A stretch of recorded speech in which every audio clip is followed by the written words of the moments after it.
prophétie par-ci, prophétie par-là.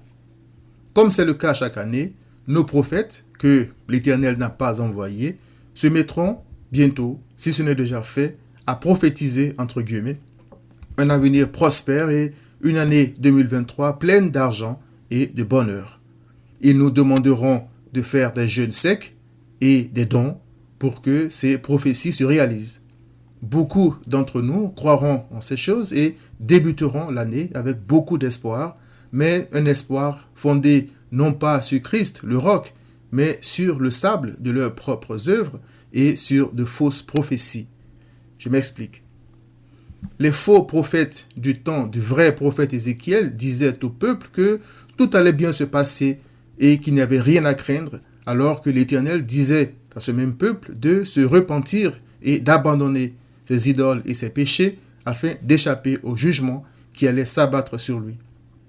Il est écrit, ils disent, l'Éternel a dit, et l'Éternel ne les a point envoyés. Vous dites, l'Éternel a dit, et je n'ai point parlé. Ézéchiel 13, 6 à 7. À ces menteurs et à ceux qui les suivent, l'Éternel dit, ma main sera contre les prophètes dont les visions sont vaines et les oracles menteurs. Ils ne feront point partie de l'assemblée de mon peuple. Ces choses arriveront parce qu'ils égarent mon peuple en disant paix quand il n'y a point de paix. Et mon peuple bâtit une muraille et eux, ils la couvrent de plâtre. Dis à ceux qui la couvrent de plâtre qu'elle s'écroulera.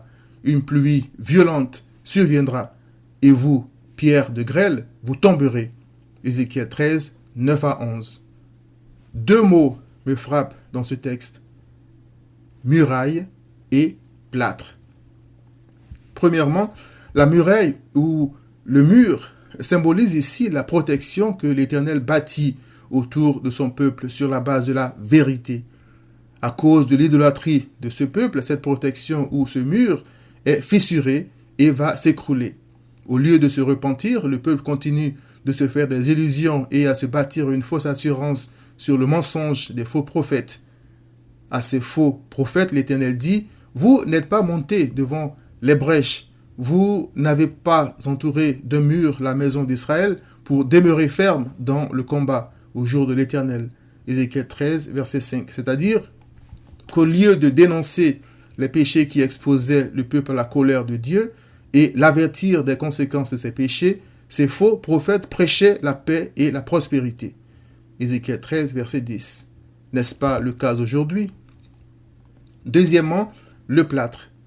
Ces faux prophètes voyaient les péchés du peuple et les brèches ou les fissures dans le mur de protection, entre guillemets, et les couvraient de plâtre, c'est-à-dire de toutes sortes d'activités qui font croire à des gens spirituellement morts qu'ils sont vivants.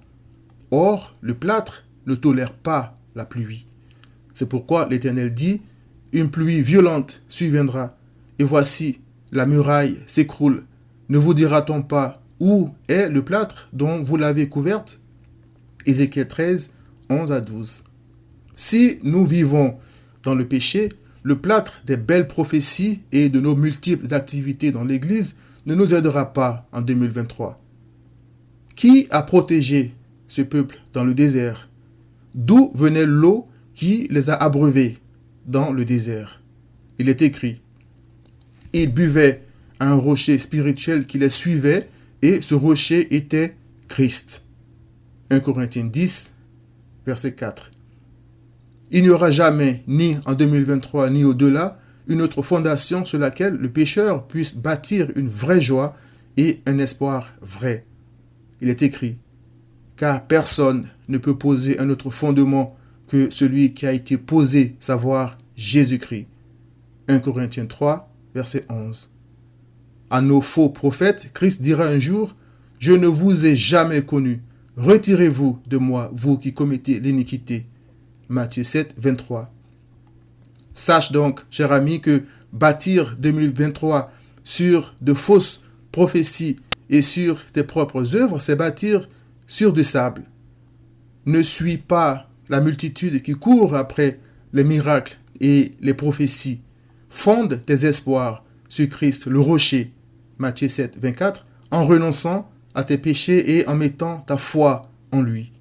Change de vie en 2023. Cherche Christ dans sa parole. Viens à Christ.